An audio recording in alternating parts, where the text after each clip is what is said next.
Subscribe to my channel for more heartfelt stories. I never confronted her. Not the night I uncovered the truth. Not the morning after. Not even during the weeks I passed her in the kitchen, pretending everything was normal. Silence felt easier than demanding answers I already knew. I stayed quiet after the betrayal, not because I was strong, but because I was shattered in a way words couldn't reach. I told myself she had moved on, that I was nothing more than a closed chapter in her life. She turned the page without a second thought, until months later, her voice caught me off guard in the middle of a crowded street. Not every goodbye stays buried. It began with a message, a careless notification flashing across her phone. I wasn't meant to see it, but I did. Last night shouldn't have happened, but I can't stop thinking about you. The sender was someone unfamiliar, someone who clearly knew her in ways I never imagined. While she was still by my side, I froze, my hands trembling, the air around me thick. Though I didn't speak, deep down I had always known. The late nights, the subtle distance, the gentle lies hidden behind her smiles. These weren't just moments of emotional cheating. They were abandonment. I had lost her long before that message, and silence became my refuge. When she eventually left, claiming she needed time to figure things out, I didn't stop her. I nodded, not out of agreement, but sheer exhaustion. She walked away with barely a tear. And I felt like a ghost trapped in a body that remembered love. I didn't chase. I didn't plead. I didn't demand answers. That silence became my shield, a barrier against a love that no longer wanted me. When someone chooses another, you stop asking questions. You learn to live with truths you'll never hear. The months that followed were quiet, unremarkable. No dramatic gestures, no attempts to rebound, just mornings with unfinished books, coffee tasting hollow, and the persistent echo of her absence. Life moved on around me, but she didn't reach out, so I assumed I'd been forgotten until the day she didn't forget. It was during a local festival, loud and chaotic. I was half listening to music, half lost in thought, when I heard it, my name barely audible yet unmistakable. I turned and there she was alone, hair tied back, a nervous flicker in her eyes I hadn't seen since we first met. Our eyes locked. She looked like she had seen a ghost. Maybe she had. I wasn't the man she left behind, and she wasn't the woman I used to know. "I'm not sure it's you," she whispered, voice trembling. I didn't reply. All the words I had wanted to say for months suddenly felt pointless. She looked down then back up, her voice fragile. "I owe you more than an apology. I don't expect you to accept it." The music carried on. People laughed. Life went forward indifferent to us. Two unfinished sentences in the middle of a crowd that didn't care. "I never stopped thinking about you," she admitted, voice cracking. "Even when I pretended I had, I wanted to reach out 1,000 times, but I didn't know if I could." I finally spoke. "You already had the truth." That was enough. She blinked, tears threatening. "I made a mistake. I've regretted it every day." Her sincerity was raw. No defenses, no pride, just regret. For a fleeting moment, I felt all the love I once carried for her. The laughter, the dreams, the nights imagining forever. But I also felt the silence, the lonely nights, the mornings waking to emptiness. "I forgive you," I said softly. "But I won't come back."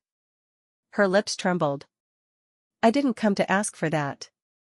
I just needed to know if I was still someone worth forgiving." And in that instant, I realized I had healed. Forgiveness didn't mean forgetting. It meant letting go of the weight her betrayal had left behind. She stepped back, wiped her eyes, and offered a sad, honest smile. "Thank you," she whispered, disappearing into the crowd. No hugs, no promises, no second chances, just peace. For anyone betrayed in silence, hear this. You don't need to raise your voice to be heard. You don't need to fight to be seen. Sometimes the strongest healing comes from quietly walking away, letting the storm pass. And if they whisper your name someday, let it remind you of your strength, not pull you back. Your peace will always matter more than their apology. But let me take you back to the beginning, to paint the full picture of how it all unfolded. We had been together for 5 years, building a life that felt solid, like a house with strong foundations. She was the one who made me laugh on bad days, who shared my dreams of traveling the world someday. Our home was filled with little things, photos from trips, her favorite mugs in the cabinet, the way she'd hum while cooking dinner. It was comfortable, familiar. Until it wasn't. The first signs were small, like cracks in the wall you ignore at first. She'd come home late from work, saying meetings ran long. Her phone would buzz more often, and she'd angle it away when checking messages. Smiles that once reached her eyes now seemed forced, like she was performing for an audience of one. I noticed, but I didn't push. Maybe I was afraid of what I'd find. Deep down, I think I sensed the shift, the way her affection felt like an echo rather than the real thing. Then came that night. We were on the couch, watching some show neither of us cared about. Her phone lit up on the coffee table. I glanced over out of habit, and there it was, the message that shattered everything. Last night shouldn't have happened, but I can't stop thinking about you. My heart stopped. Who was this person? How long had this been going on? Images flooded my mind, her with someone else, laughing, sharing secrets, while I sat here oblivious. I wanted to grab the phone, demand explanations, but I couldn't move. She noticed my stare, quickly snatched it up, and muttered something about work. I nodded, pretending I hadn't seen. Inside, I was crumbling.